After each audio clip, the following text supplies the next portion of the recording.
Está começando mais um episódio do Torá com Fritas, o podcast kasher do conteúdo judaico. Eu sou o Moré Telhotz, hebraísta, historiador e estudante de rabinato. E eu sou a Angela Goldstein, orientalista e mergulhadora. No programa de hoje, a gente vai continuar a conversa da semana passada. Então, no nosso último episódio, nós conversamos sobre o mês de Elul e a festa de Rosh Hashanah, o Ano Novo Judaico. E hoje nós vamos falar sobre o que acontece nos 10 dias depois de Rosh Hashanah. E, nossa, até esse ano eu tô muito feliz. Por quê? Porque em 2021, Yom Kippur cai dia 16 de setembro e não dia 9 de outubro. Dia 9 de outubro é o meu aniversário. Ah! Esse ano cai muito cedo o Rosh Hashanah e também o Yom Kippur. E às vezes quando o calendário judaico ele alterna as datas, né? Assim como o calendário chinês, por exemplo, a data do Ano Novo chinês varia, né? De acordo com o nosso calendário, o Ano Novo islâmico também, né? E o Ano Novo judaico, ele não é numa data fixa do nosso calendário, né? Ela varia. E aí muitas vezes o Yom Kippur cai bem no dia do meu aniversário. E eu odeio quando isso acontece. E não é uma época também pra festa e tudo mais. Então, mesmo quando cai depois e o aniversário cai no período entre Rosh Hashanah e Yom Kippur, não é... é chato, Não é assim exatamente a melhor coisa. Isso do calendário, as pessoas falam assim, o calendário judaico é móvel. Eu falo, não, o calendário judaico é fixo. Ele é fixo, porque ele é baseado na lua. Então, toda vez que a lua é nova, é o primeiro dia do mês. Então, o Yom Kippur sempre cai no dia 10 do mês de Tishrei. Ele não anda, mas ele anda em relação ao calendário solar, que ele sim é móvel. Por isso mesmo a Páscoa muda de data todo ano, porque a Páscoa é fixada de acordo com o calendário judaico. Então, Sexta-feira Santa, essas festas que dependem do calendário judaico originalmente, elas também andam. E por sua vez o Carnaval, porque ele é 40 dias antes da Páscoa. Então, ele não é calculado em função do calendário judaico, mas ele é calculado em função da Páscoa, e a Páscoa é em função do calendário judaico. Então, essas festas andam no calendário solar, mas no calendário lunar não necessariamente, elas são festas fixas. Então esse é um período interessante também que você trouxe aqui o calendário chinês e o islâmico. A gente falou um pouquinho de calendário no último episódio, mas enquanto alguns desses calendários têm uma variação de período grande, onde pode cair esse ano novo, por exemplo, chinês, ou o calendário muçulmano, ele é só lunar. Então a cada 3 anos o mês de Ramadã começa um mês mais cedo no calendário solar, no calendário gregoriano. E isso faz com que a cada 9 anos, ele andou 3 meses para trás, ele mudou de estação. Então existem épocas da história da humanidade que o Ramadã caiu no inverno. E tem épocas que ele cai no verão, que é muito mais difícil, inclusive, né? E tem épocas que ele cai na primavera e no outono e assim por diante. Isso não acontece com o calendário judaico. O calendário judaico, ele anda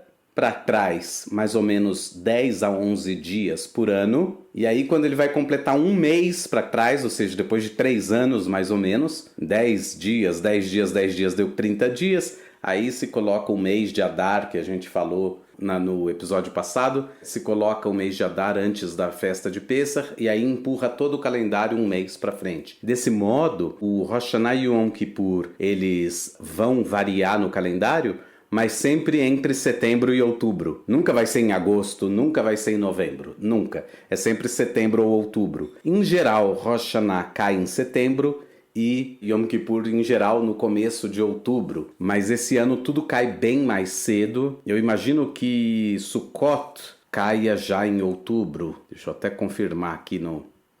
Nada. Também Sukkot vai cair no finalzinho de setembro, a partir do dia 20 de setembro à noite, e vai terminar no dia 28 de setembro aqui em Israel, no Brasil, ou na diáspora, no dia 29 de setembro. Então, isso é bem raro, que todas as festas, né, praticamente o mês inteiro de Tishrei vai cair todo em setembro. Isso é bem cedo do ponto de vista do calendário judaico. Isso significa que no ano que vem, com certeza, isso vai ser empurrado quase um mês lá para frente e vai cair bem mais adiante em outubro. A Ângela vai ter seu aniversário. Eu já tô googando aqui.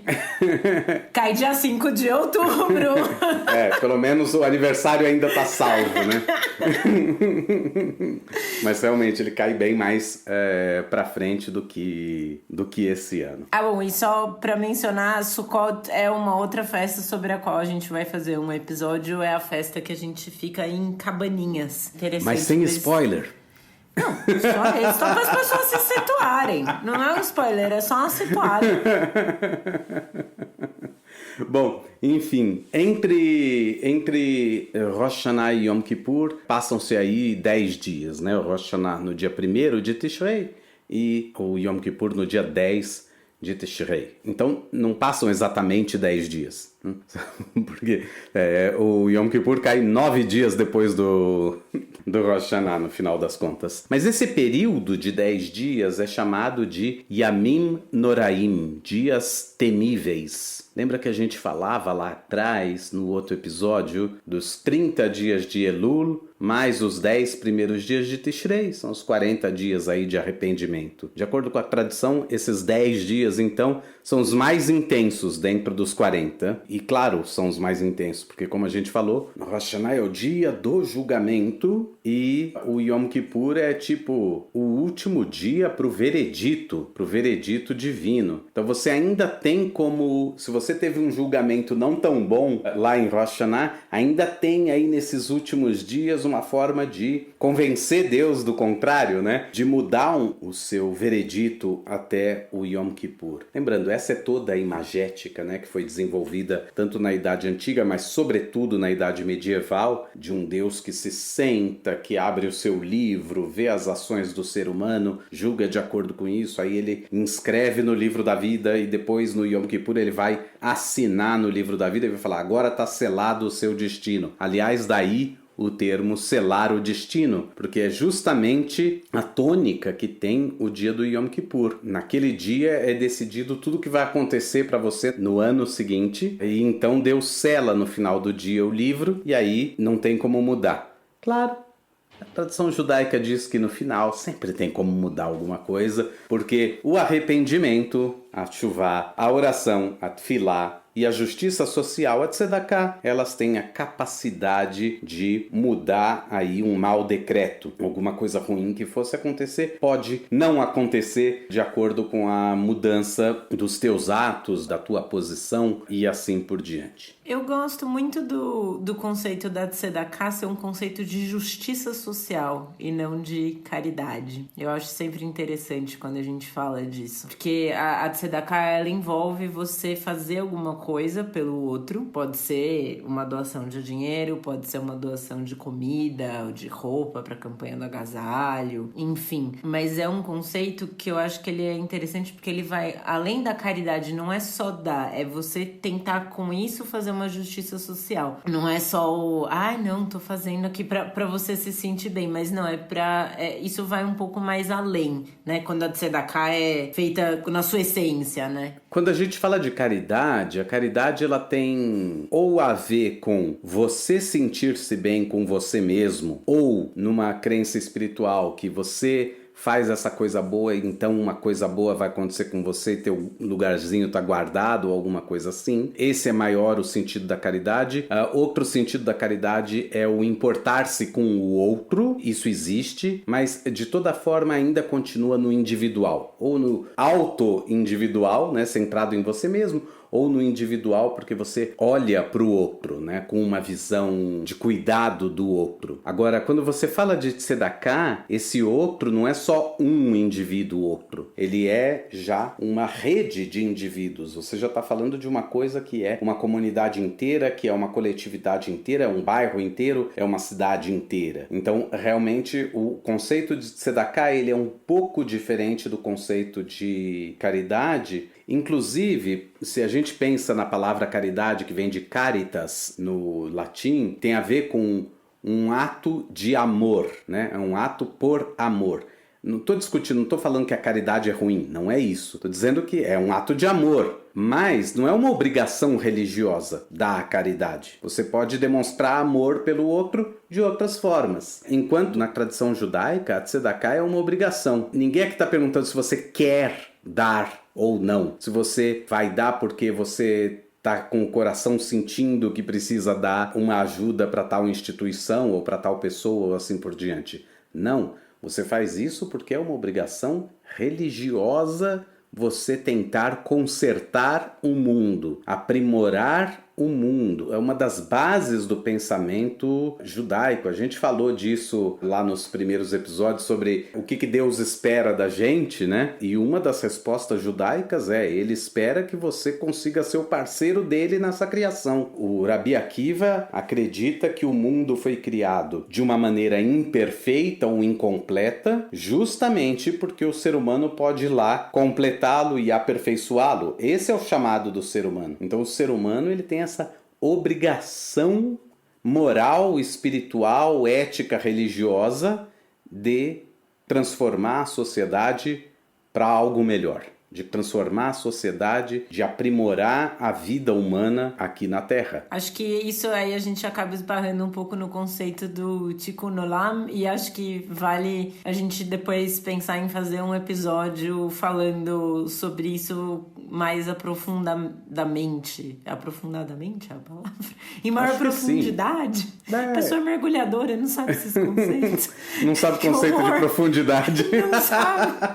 Ai, que tristeza, gente. Perdão. Formado em letras. Mas vamos pensar em fazer sim um episódio sobre Tikkun Olam, porque também ele não é um único conceito, ele é um conceito que vai... Ele parece uma matrioshka, né? Parece aquelas bonequinhas russas. Ah, isso é Tikkun Olam. Tira, tem outro conceito de Tikkun Olam. Tira, tem outro conceito, tem outra bonequinha ali dentro. Que é justamente a questão do Tikkun Olam. Olam em hebraico é mundo. Tikkun, eu não sei, ainda não cheguei nessa aula no meu curso de hebraico. Conceito. Conceito. Então é isso, é a reparação do mundo. É o que a gente pode fazer para transformar o mundo ao nosso redor num lugar melhor. E só uma piadinha de Tikkun Olam, aí fica um tira-gosto para um episódio em que a gente fale sobre isso. Eu trabalhei por muito tempo com atendimento ao usuário, né? E eu falava pra minha colega de trabalho. Aí eu falei, ai, gente, tem um povo que assim, né? Talvez eles nem saibam do conceito de Tikkun Olam, mas eles levam isso muito a sério. Assim, e aí eu brincava que eles estavam levando isso a sério, mas de um jeito errado. Que o Tikkun Olam, a questão do conserto do mundo, é o que você pode fazer pra transformar o que tá ao seu redor na melhor situação possível. E não ser a palmatória do mundo, né? E aí eu brincava com ela e falava, vai, lá vem os Tikkun Olamer aí, o povo que é a palmatória do mundo, que mandavam as mensagens pra gente, né? Então, o que não é Tikkun Olam já fica definido. E a questão da tzedakah também, né? Da justiça social. Consertar o mundo à força, tentar fazer o outro consertar o mundo de todo jeito, não é a essência do Tikkun Olam, né? Nem da tzedakah. Nem da tzedakah, exato. A questão da ajuda, eu lembro muito uma vez da minha mãe falando isso pra mim, que você ajuda o outro quando você faz o que o outro precisa, né? Não o que você quer. Às vezes... Ou o que você acha que o outro precisa. Precisa, exatamente. E aí a tzedakah entra nisso, né? Na questão da justiça social. É você enxergar o outro e o que a outra pessoa precisa e você fazer isso, ainda que seja uma coisa que te desagrade em termos. Lógico que você não vai ferir um princípio muito arraigado, moral muito forte pra fazer. Aí você pode parar e pensar, mas nesse sentido, eu gosto muito da ideia da tzedakah. O que eu acho mais bacana é que, assim, quando a gente fala desse conceito e tudo mais, ele tem um lado espiritual, afinal de contas a gente está falando de uma tradição que também é religiosa. Ele tem um lado social, porque a gente está falando de uma tradição que se vê como um povo, mas além de tudo isso, a tzedakah ela é parte legal do judaísmo. Existe toda uma seção da lei judaica sobre a prática da tzedakah e como praticá-la.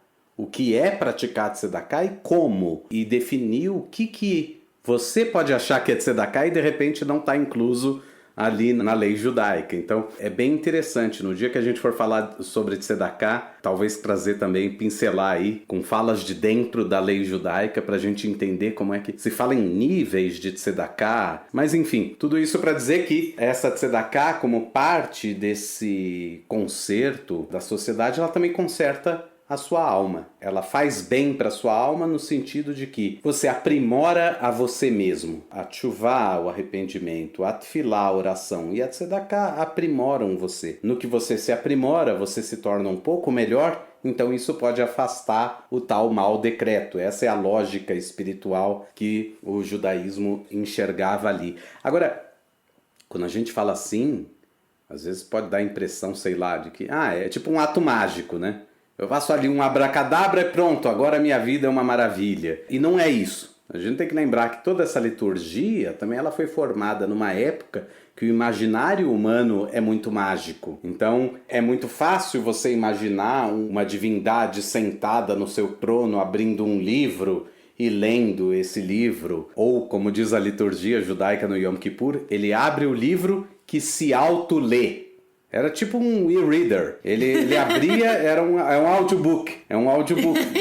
De acordo com o que a liturgia descreve, é isso. É um livro que lê de si mesmo. Então ele abria o livro, é tipo um livro mágico, né? Ele lia e o livro ia falando, fulano de tal, fez isso, fez aquilo outro, e Deus vai ouvindo. Ora, se Deus é onipotente, onipresente e onisciente, ele não precisa de novo recorrer ao livro que vai falar de uma maneira linear de todas as pessoas. Essa é simplesmente uma forma imagética que foi desenvolvida pela tradição para exemplificar o que está acontecendo nesses grandes momentos aí. E durante esses 10 dias, então, entre Rosh Hashanah e Yom Kippur, tem umas mudanças na liturgia. A gente não se refere a Deus como Pai, é sempre como rei. E nos lugares onde normalmente no dia a dia a gente fala rei, aqui a gente fala o rei. A gente acrescenta um artigo definido em hebraico na tefilá. São mudanças que existem na liturgia. Durante a reza silenciosa a gente acrescenta 3 vezes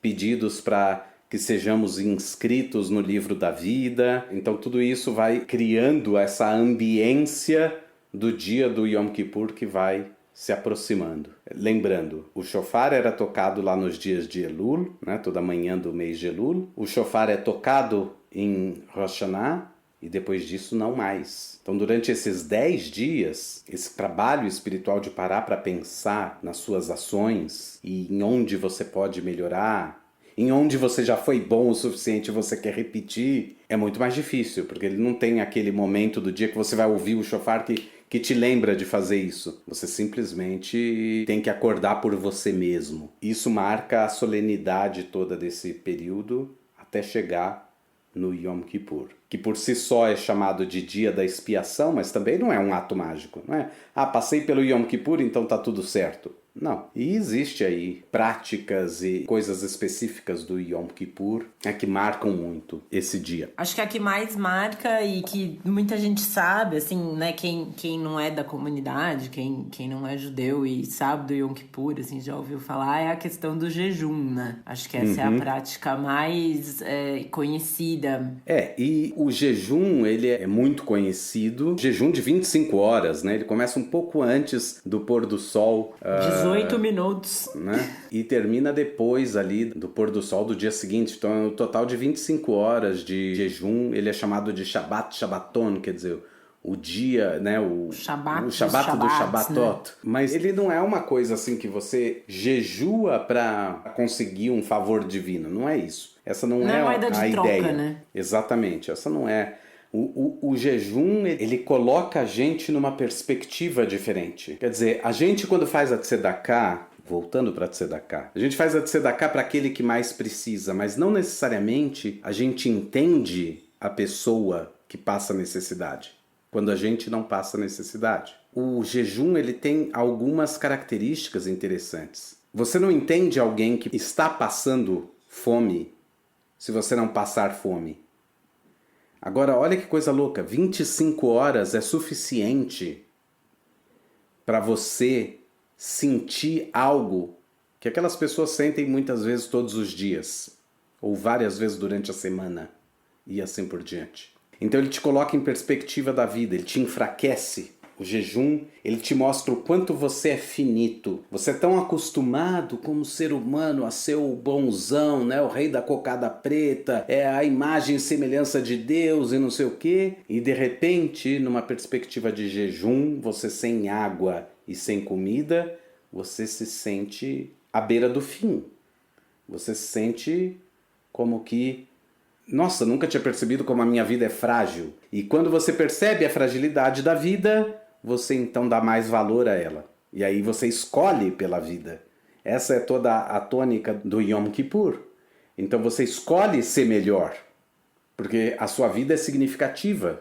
Ela tem significado e ela pode ser mais significativa para os outros. E você pode se ir, né? Você pode ir embora do mundo assim, num piscar de olhos. Então cada momento passa a ter um valor muito mais profundo, muito mais forte, e que você pode colocar em prática esses valores que o judaísmo te convida e te convoca a colocar em prática. Então é meio como que se você se diminuísse diante do Criador. Tem uma outra perspectiva que dizem alguns, né? É costume também no Yom Kippur se vestir todo de branco ou usar um kittel, que lembra também uma espécie de mortalha, né? Aquilo que envolve a pessoa que se foi. E também essa ideia de que você se aproxima, você emula, você imita um pouco da morte. Você está sem comer, sem beber, assim como aqueles que se foram. Você está envolvido nessa mortalha e está diante do juiz. E o judaísmo acredita nesse momento do julgamento também depois da morte. Então, existe também aqui uma emulação. Muito no judaísmo tem a emulação de outra coisa, né? Às vezes a gente tem gestual que a gente faz durante a reza. Quem não foi em alguma sinagoga talvez não tenha visto, mas existem trechos de reza que fala: nós nos curvamos diante de Deus, e a gente vai lá e se curva enquanto está falando essas palavras. E tem aqueles que nem sabem o que é hebraico, né? O que quer dizer em hebraico, mas como está todo mundo fazendo, ele faz também, mas ele não sabe por que ele está fazendo, mas ele está fazendo porque é exatamente o que o texto está dizendo. Então existem muita coisa no judaísmo, a gente faz de uma maneira física, algo que está na espiritualidade, que está na liturgia e assim por diante. E ainda no gestual, né, o Yom Kippur é o único dia do ano em que a gente na sinagoga se ajoelha. No cristianismo, e aí acho que principalmente no catolicismo, é muito comum, né, o ato de se ajoelhar para rezar durante a missa, né, ajoelha e sobe várias vezes, assim. E no judaísmo, no dia a dia, isso não acontece, né? E o dia a dia sinagogal, aí, para quem não é muito religioso, acaba sendo a noite da sexta-feira ali, né, a véspera do Shabat, a chegada do Shabat, e o sábado de manhã, para a leitura da Torá na sinagoga, e a Havdalah na sinagoga, se for o caso, assim. Então, isso seria mais um dia a dia de alguém religioso, mas não fervoroso, né? E nisso não existe qualquer momento em que se ajoelha pra reza na sinagoga. Não, simplesmente no máximo não você acontece. se dobra um pouquinho, né? Você se inclina um pouquinho. Dá uma curvadinha. Como se estivesse cumprimentando alguém. Tipo... Você dá uma curvadinha ali, mas o sinal de respeito é ficar em pé. Na hora que passa a Torá, o sinal de respeito é ficar em pé. Ou que o Aron HaKodesh, o armário sagrado onde está guardada a Torá, quando ele é aberto para retirar a Torá, todo mundo fica em pé. E não tem a opção de ficar sentado. Nossa, eu tenho uma memória péssima de quando eu era criança. Uma vez teve o bat mitzvah de uma prima minha e eu tinha passado super mal antes, assim, à noite, eu vomitava, tava mega fraca e eu não conseguia ficar em pé na sinagoga e meu avô ficava me dando um tapinha no braço, assim, pra ficar de pé. E eu não aguento. Eu fui parar na enfermaria até aquele dia, era tipo numa casa de repouso aqui em São Paulo, essa sinagoga que a gente foi. Eu fui conhecer até o ambulatório, depois eu cheguei a desmaiar, tão fraquinha que eu tava, e meu avô tipo, não, tem que ficar em pé. Tem que ficar em pé. A Torá passando. Justamente no Rosh Hashanah e no Yom Kippur existe esse momento de se ajoelhar mesmo, né? De se ir pro joelho ao chão e assim por diante, de se curvar. Lembra um pouquinho o movimento muçulmano, na reza no Rosh Hashanah, e no Yom Kippur ele vai mais além. Se ajoelha, se curva como muçulmano e se deita no chão, como na ordenação dos padres no catolicismo. Então, de se deitar no chão mesmo. Ah, todo mundo faz isso? Não, não é todo mundo que faz isso. Ah, então é só alguns? Não. Todo mundo deveria fazer, mas é que muitas pessoas nem sabem que é para se fazer. E aqui tem uma história muito interessante. A Ângela falou aí de que as pessoas no dia a dia do judaísmo não se ajoelham. É muito comum você ver em escola judaica, tem criança que vai chegar perto da professora para tirar uma dúvida, dá aquela ajoelhadinha assim do lado da mesa, e a professora quase entra em surto.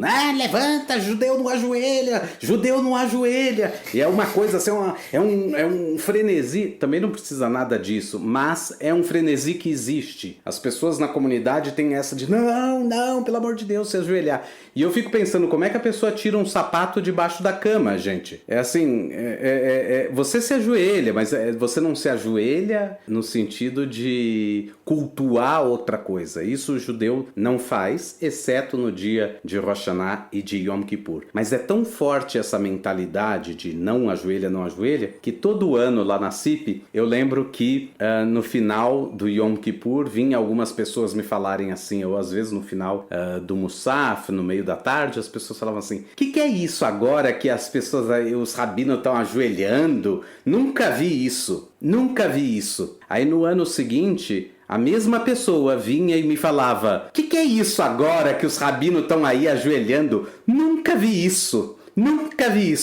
Aí no ano seguinte, a mesma pessoa, e assim por diante. A coisa é uma imagética tão forte, e ao mesmo tempo você tem tão inculcado dentro de você que não existe ajoelhar-se no judaísmo, e aquilo é tão chocante que é meio como se o seu cérebro bloqueasse aquilo que você viu. Tipo, eu não quero lembrar que eu vi isso, né? Eu quero desver. E você chega a esquecer que você viu no ano anterior. Isso quando não acontece de no Rosh Hashanah vem o rabino se ajoelhando, e aí no Yom Kippur vêm de novo e falam, nossa, o que é isso? Nunca vi isso antes. Viu 10 dias antes. Mas já não lembra de tão forte que é essa imagem. Em comunidades mais ortodoxas é mais comum que mais pessoas façam, estão mais habituados a essa liturgia e assim por diante. Em sinagogas liberais acabou ficando meio que parece que quem faz isso é o rabino, o Hazan, as pessoas ali da frente fazem isso, né? Essa tem uma história interessante também.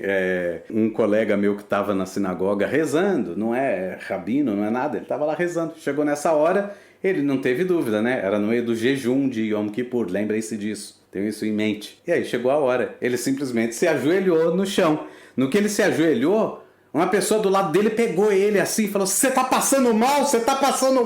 Achando que ele estava desmaiando porque estava sem comer. De tanto que as pessoas não estão conscientes de que isso vai acontecer e isso é parte da liturgia. No Yom Kippur a gente tá já meio fraco das ideias, assim, é possível. E, né, que você fique um pouco fraco e precise sentar, meio que caia, assim, é super né, comum que as sinagogas programem, entre outras coisas, né? Tipo, enfermeiro de plantão, assim, tem enfermeiro de plantão, tem alguma ambulância de plantão, caso necessite, e assim por diante. Então, tudo isso faz parte também da organização do evento. Do evento Yom Kippur, por assim dizer, porque é uma questão séria, né? E quando a gente pensa no clima no Brasil, é primavera no Brasil, né? Aqui é outono. Então, aqui as temperaturas estão caindo. No Brasil, as temperaturas estão subindo nesse período. E a gente sabe que, dependendo do lugar do Brasil, na maior parte do Brasil, as estações não são tão bem definidas. Então, acabou o inverno e ficou quente. Então, de repente, ficou quente e, de repente, você escolhe um dia do ano para ficar sem comer e sem beber num ambiente lotado de pessoas. E realmente, a possibilidade de acontecer alguma coisa ela é maior, ela existe, ela é real. E, por isso, também faz parte das organizações do Yom Kippur pensar nessas possibilidades. Mas eu lembro, uma das primeiras vezes que eu jejuei no Yom Kippur, chegou por volta da 1h, eu não aguentava mais de fome. Mas era um negócio tão... assim, você já tá assim de um jeito, E eu só conseguia pensar assim, e assim, existe o vidui, que se repete várias vezes no dia, vidui significa confissão, e que é um texto que se repete várias vezes, eu confesso que fiz isso, eu confesso que fiz isso, é uma confissão pública. É pelos erros, pela transgressão que eu cometi de não sei o quê, pelo pecado disso e daquilo. E eu só conseguia pensar assim, gente, eu confesso o que for, me deixa só eu comer um... Não, mas assim, eu já confessei, eu confesso o que for, mas deixa eu comer alguma coisa. Também tem Qualquer coisa, tem né? esse outro lado do jejum, que ele também te instiga a realmente levar a sério esse trabalho, né? Dessa confissão, digamos assim. Não, e tem uma hora que você para de pensar um pouco eu, pelo menos, tem, assim, alguns momentos do dia em que a fome vem com mais força, né? E aí é difícil se concentrar na reza, assim. Você começa a pensar em sorvete, na hora do almoço ali, né? Você começa a pensar... 1 da tarde e depois, lá pelas 5 da tarde, aparece de novo fome. E justamente isso não resolve muito, que 5 da tarde aqui... Em Israel significa que o Yom Kippur já está para acabar. No Brasil ainda faltam umas boas 2 horas. Então, realmente é também um outro lado interessante. Mas, de novo, você não faz jejum porque é um ato mágico, né? E você não deve colocar sua vida em risco. Isso era uma coisa também que eu ia mencionar, né? A gente falar de alguém passar mal e tal. Aí me veio na cabeça alguém que tenha, tipo, hipoglicemia ou diabetes. Tem essas ressalvas, né? Isso a gente já falou em outros episódios e reitera agora, que é a questão de que pro judaísmo nada tá acima da vida. Então, se você tem um problema de saúde, por exemplo, como diabetes, que precisa comer de tempos em tempos, né? Não pode ficar em jejum por longos períodos e tal, é lógico que você pode comer no Yom Kippur. A ideia é que daí você não faça, tipo, sei lá, no dia do Yom Kippur você vai comer a comida mais gostosa, ou a coisa que você mais gosta, ou a comida mais especial. Não, você vai, tipo, comer alguma coisa ali que, enfim, converse com o seu médico, que vai saber te orientar melhor o que deve ser Conversa consumido. com o médico, conversa com o rabino.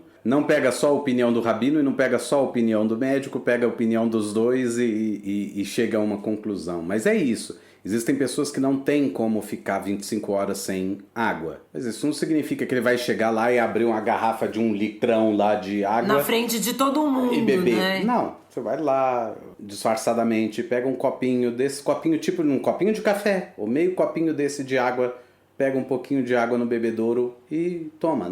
Não existe um problema. Eu lembro do rabino Alexandre Leone, ele falava assim, se você não aguentou mesmo e precisa quebrar o jejum no meio do dia, seja por motivos de saúde, mas seja simplesmente porque você não está aguentando, comeu alguma coisa. Significa então que agora você pode sair e ficar comendo o dia inteiro? Não. E ele contava a história que ele uma vez perguntou isso para um rabino no JTS em Nova York. Mas e se eu comi no meio do Yom Kippur, eu quebrei o jejum?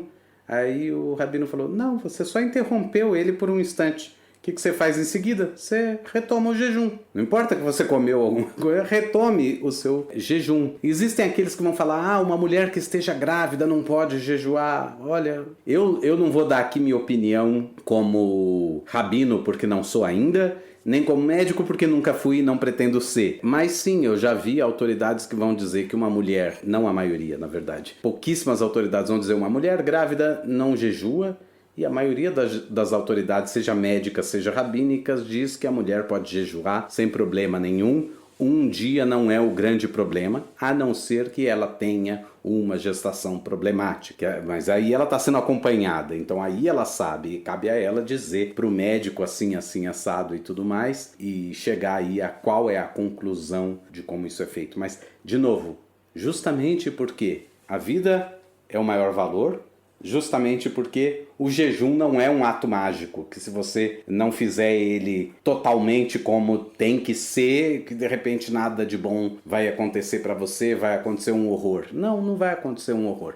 Ou que se você fizer 100%, sei lá, você vai conseguir tudo que você quer. Não é barganha. Isso. Exatamente. Não é barganha. Não é essa a ideia. A ideia é essa colocação de perspectiva, de que você não é o grandão todo-poderoso e assim por diante, que você também é um ser frágil, que você também é um ser mortal e que por isso mesmo cabe a você aproveitar cada minuto da sua vida, cada momento da sua vida, fazendo alguma coisa significativa, transformando a sua vida e a dos outros no seu entorno, melhorando o mundo, buscando ser alguém melhor e buscando colocar em prática aquilo que você já aprendeu a fazer bem. Eu acho que é o grande barato, a grande sacada aí do Yom Kippur. Além do jejum, tem outras coisas também que não se podem fazer. A gente ia entrar nesse mérito. Eu só ia falar uma coisa a respeito das gestantes, né, e o jejum. Bom, também não sou rabina, não sou médica, mas sou mulher. Nunca estive grávida, mas acredito que também seja uma decisão muito pessoal, assim. Às vezes a pessoa tá tendo uma gravidez super tranquila e pensa, não, mas eu não quero correr esse risco, eu não acho que é necessário. Faz aí uma refeição mais moderada, né? Come uma coisinha, também não vai colocar um ano que você não faça o jejum rigorosamente, também você não vai cair nas más graças de Deus, né? Assim, é isso. Eu falo dessa forma porque existem pessoas que encaram o jejum de uma forma muito séria e que pensam em... Não, eu vou jejuar no matter what, não importa o que, eu vou jejuar. E não necessariamente. É por isso que eu falo isso. Quer dizer, eu não estou dizendo que toda mulher gestante tem que jejuar. Estou dizendo que é para as mulheres que o jejum é absolutamente a coisa mais importante para elas nesse dia, e elas estão gestantes, elas podem jejuar. Agora, não é jejuar ao ponto de passar mal e cair. É isso.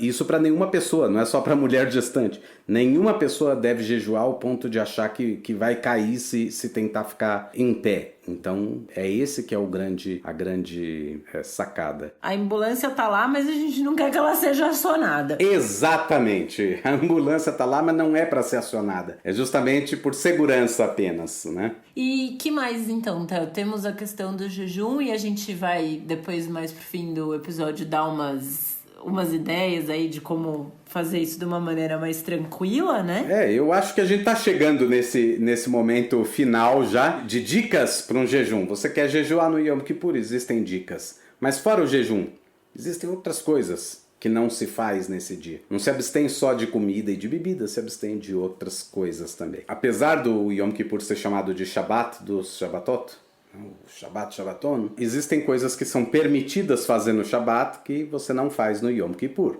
Uma delas é comer e beber. Não só é permitido no Shabbat, como é gostoso, parte... né? Não, é parte do experimentar o prazer de Shabbat, é comer e beber. É parte da experiência sabática, é comer bastante, é se alegrar comendo e bebendo. E isso então você já não faz no Yom Kippur. Outra coisa que é parte do Shabat, é uma das mitzvot de Shabat para um casal, é manter relações sexuais. Isso é parte da prática sabática. No Yom Kippur, proibido ter relações sexuais. No Shabat também, nesse caso aqui, já é coisas que são proibidas tanto no Shabat quanto no Yom Kippur. No Shabat, muitas pessoas vão dizer que é proibido se tomar banho. Você tomar banho antes da entrada do Shabat e depois da saída do Shabat. Existem aqueles outros que vão falar, não, você pode tomar banho no Shabat, mas apenas evitar se esfregar, porque tem aqui ações que são em si mesmo proibidas no Shabat. Então, esfregar bem com a... Não, passa o sabonete, né, e toma um banho. No Yom Kippur é proibido tomar banho. Também depende se a terra onde você está é muito quente, então... tem problemas, então você pode tomar um banho, mas que não seja um grande banho de deleite, aquele banho que você fica lá, nossa, que banho, porque não é esse o espírito do dia. O espírito do dia é um espírito grave, então você vai lá, toma um banho para se refrescar, passar o sabonete, né, nas axilas para evitar... Pensando aqui, né, no senso de comunidade. No senso de comunidade. Mas é um dia, por exemplo, que não se usa perfumes, loções, cremes, maquiagem. Tem gente que aparece no final do Yom Kippur e parece que acabou de se arrumar. Por quê? Porque acabou de se arrumar mesmo. Você tem que chegar no Yom Kippur, o ideal é chegar mesmo meio schlepper, assim. Meio troncho, aliás, né? schlepper pode colocar lá no dicionário, Schlepper, por quê? Porque se você na véspera do Yom Kippur se arrumou e tudo mais, todo mundo percebe que no começo do Yom Kippur você ainda tá arrumado. Mas se no final do Yom Kippur você chega e parece que você tá ali, nossa, blogueira, né? Blogueirinha toda ali, é claro que alguma coisa tá errada. Fica claro que você usou o dia do Yom Kippur não para esse trabalho espiritual, individual e introspectivo. Então, o costume é esse, é não usar nada disso, não usar perfumes, não usar loções, não usar maquiagem e assim por diante. Fazer cabelo, né? Exato. Também não se usa sapatos de couro no Yom Kippur. E essa talvez seja uma das coisas mais, parece, sem sentido dentro das outras. As outras têm a ver com prazer, com deleite, com cuidar de si mesmo. De repente, não pode usar sapato de couro. E no Shabat pode usar sapato de couro. É no Yom Kippur que não pode. Mas de onde que vem isso, então? De onde que vem essa ideia de não usar o sapato de couro? O sapato de couro, na antiguidade, na Idade Média, era visto como um conforto, porque ou você tinha sapato ou você não tinha, não é que tinha outros tipos de sapato. Então, o de couro, aliás, nem é o mais confortável. Pois é, dependendo, né? Pois é, você pôr um tênis bom ali...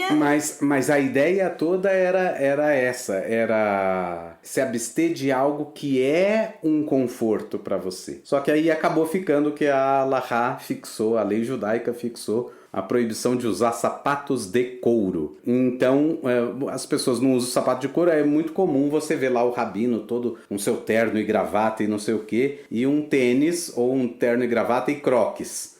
É muito comum. Existem aqueles que usam tênis e ficam de meia na sinagoga. Tiram os tênis e reza sempre com o pé no chão, né? Com a meia no chão. Nossa, você sabe que pra mim seria o oposto, né? Assim, o sapato de couro é a maior das penitências. Pra mim, a meia é o ápice do conforto. Agora, quanto a estar arrumado e usar crocs, uma informação que talvez você não tenha e possivelmente choque os nossos ouvintes.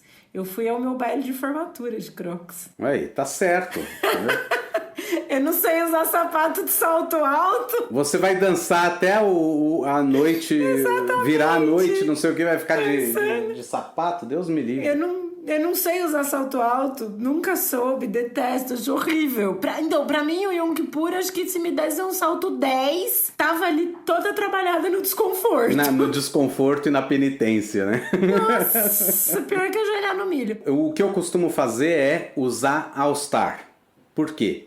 Porque ele não é couro, né? Mas ele não é o sapato mais confortável do planeta também não, né? Ele é um tênisinho gostosinho, mas se você precisar ficar muito tempo em pé ou andar, caminhar algumas distâncias e tudo mais, ele não é confortável. Então ele serve o propósito ali, na minha opinião, ele serve o propósito. Ele faz a parte do não prazer e faz a parte de não usar couro. Agora, realmente, já usei Crocs. O Crocs só fere a estética.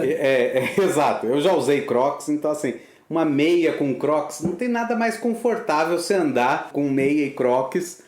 Então, eu não sei até que ponto é a melhor forma. Mas enfim, o All Star fica aí uma dica para as pessoas. Eu acho que é uma ideia bacana. E ele também combina bem com um terno, se você é de pessoas que vai usar terno no Yom Kippur.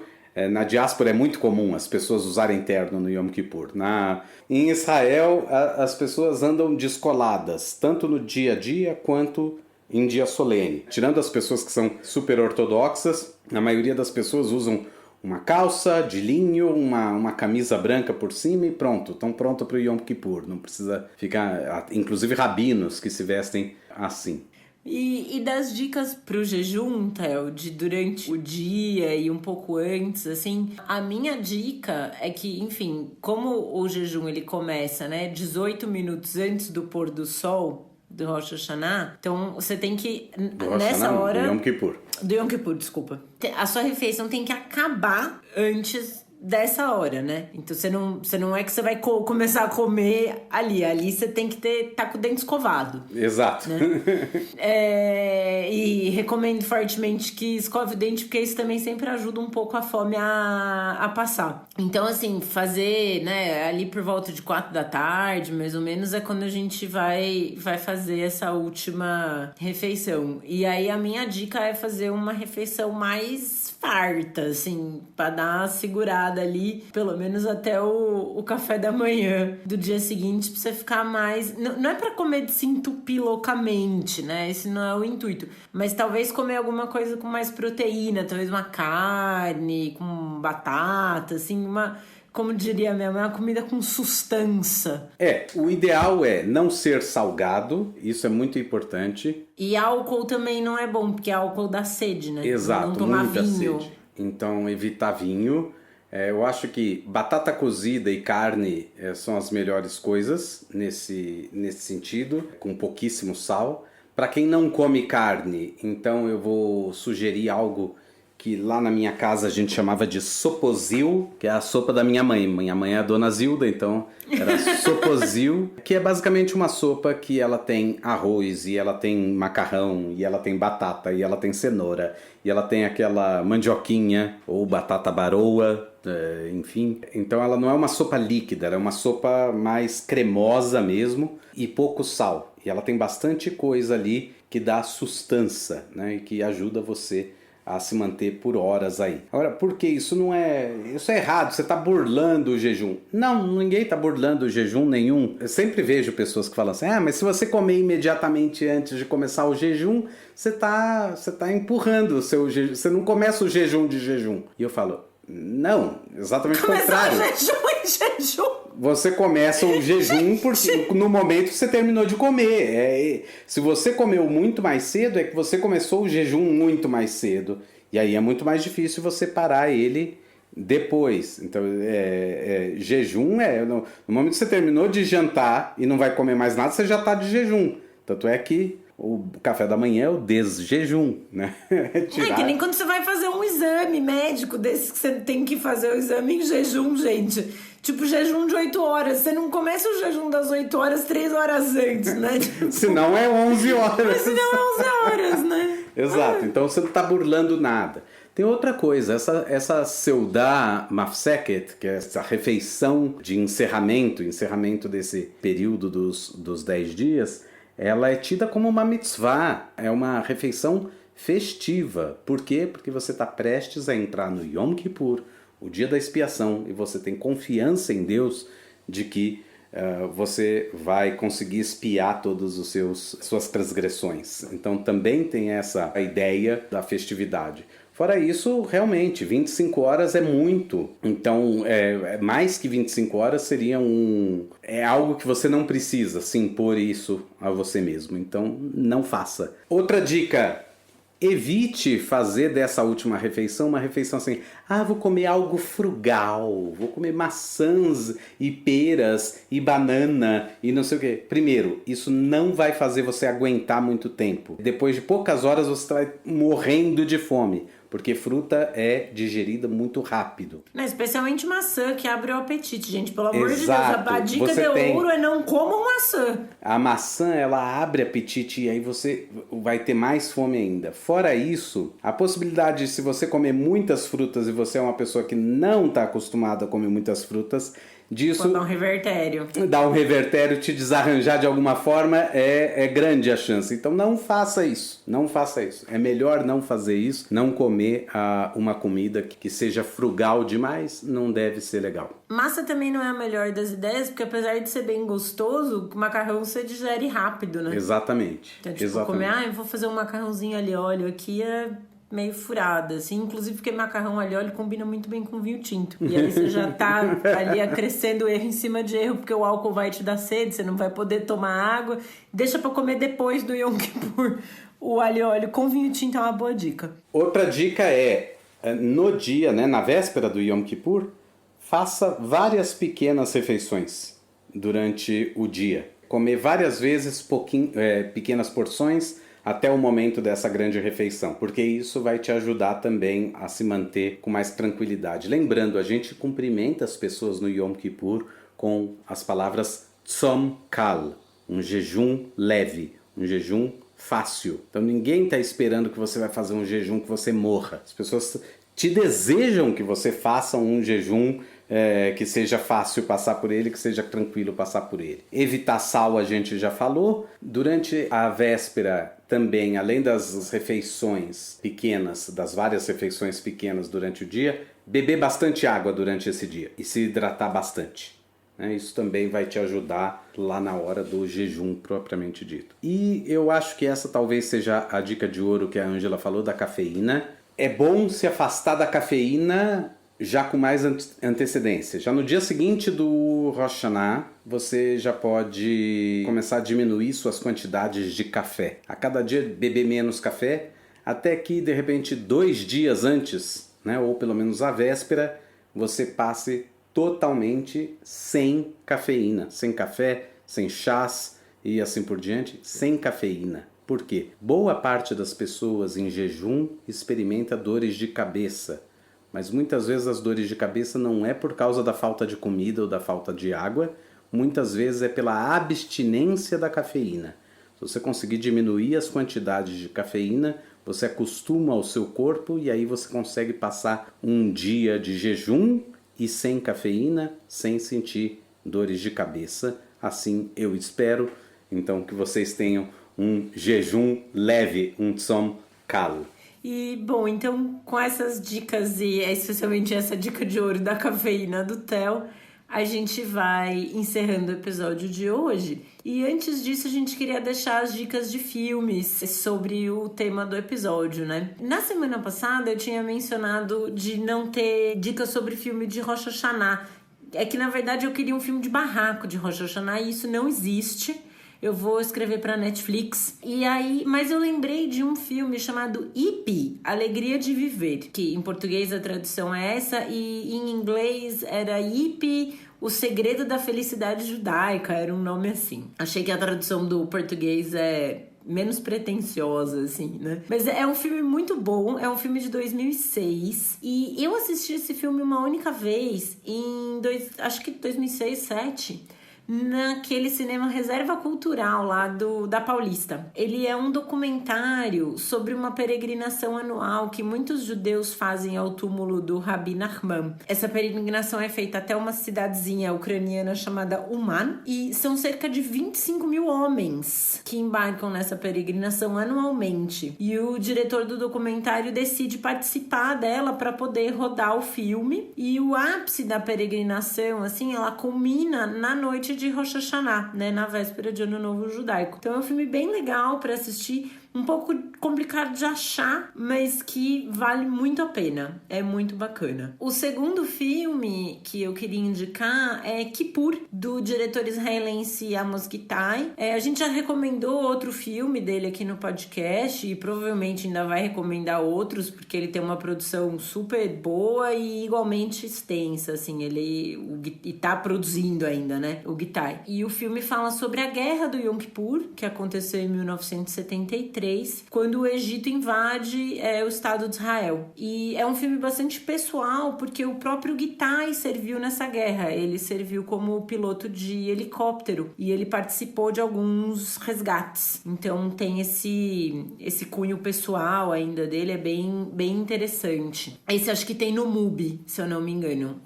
Mas de qualquer maneira, filmes do Gitai são mais fáceis de serem encontrados. E Theo, você queria dar uma dica também, né? Eu dou uma dica do filme, já um filme bem antigo, mas muita gente deve conhecer. O filme chama O Cantor de Jazz, com Al Jolson. Esse filme é de 1927, mas é um dos primeiros filmes com som que a gente tem. Porque não teria graça ter um cantor de jazz cantando no cinema mudo. E o cantor de jazz, justamente, ele é judeu e tudo mais, de uma família mais tradicional, mas ele é um cantor, um compositor, artista e assim por diante. Mas existem cenas do filme que se passam no Yom Kippur. Uma das cenas mais marcantes que você tem no filme é quando ele canta o Kol Nidrei na sinagoga na abertura do Yom Kippur. A gente não falou desse lado do Yom Kippur. Acho que existe aí um espaço, de repente, para falar sobre a liturgia do Yom Kippur propriamente dita. O Kol Nidrei é uma espécie de anulação de promessas e compromissos que uma pessoa tenha feito e que você anula. Anula por quê? Porque você não quer cumprir, não pretende cumprir? Não, a ideia é que você faz essa anulação e você abre o Yom Kippur com essa anulação de promessas, que é justamente para você dizer: eu não tenho certeza nunca se eu vou conseguir cumprir uma promessa que eu fiz. Então, justamente para eu não carregar essa culpa comigo, porque segundo a Torá, se você prometeu e se comprometeu com algo, você tem que cumprir, o judaísmo vem e diz: não, basta que você não jure, mas se você fez algum juramento, fez alguma promessa nesse tipo de linguagem, um voto nesse tipo de linguagem, você pode cancelá-lo. Cancelá-lo no sentido de entrar tranquilo nesse dia do Yom Kippur, nesse dia da expiação. E esse é um dos momentos mais marcantes do Yom Kippur, ao lado do final do Yom Kippur, que é a Neilá, que é também um outro serviço religioso adicional que existe nesse dia, e que a descrição, Neilá significa trancamento ou fechamento. É a ideia de que naquele momento os portões do céu estão se fechando e Deus não vai receber mais as preces. E aí as preces se tornam mais... Parece aquele aluno correndo para tentar entrar no portão do Enem que está fechando, entendeu? Ele corre lá. A ideia toda da Neilá é: eu sei que o portão está fechando, eu sei que você não precisa mais, que você não vai receber mais as minhas preces, mas eu te peço, recebe as minhas preces. E eu te peço perdão. E isso realmente um dos momentos mais fantásticos do Yom Kippur, que culmina no final do dia e no encerramento do Yom Kippur e, portanto, na quebra do jejum. Então é um momento muito bonito. Os dois momentos mais conhecidos do Yom Kippur são esses dois, e o filme, o cantor de jazz, trabalha aí com o Kol Nidrei, então fica como recomendação. O Rubens estava aqui miando enquanto ele estava ouvindo você falar da Neilá. Ele estava fazendo os pedidos dele, Os pedidos. Então, terminamos por aqui o episódio de hoje do Torá com Fritas. Lembrando que vocês podem entrar em contato com a gente através do e-mail toracomfritas@gmail.com. O nosso Instagram é o @toracomfritas. Vocês podem nos seguir no Twitter no @toracomfritas. Para não perder nenhum dos nossos episódios, é só assinar o nosso feed no seu tocador preferido. Eu sou a Angela Goldstein, junto com o Theo Rodz, idealizadora e apresentadora do Torá com Fritas. O Alu é o nosso editor de som e intérprete da nossa música de abertura, a conhecida Havanaguila. Para entrar em contato com ele, é só procurar no Instagram pelo @oaludesempre ou @aluprodu. A nossa identidade visual é a da Maia Batalha. Muito obrigada a todo mundo e um bom jejum e um bom ano novo! Shana Tová vechatimá Tová.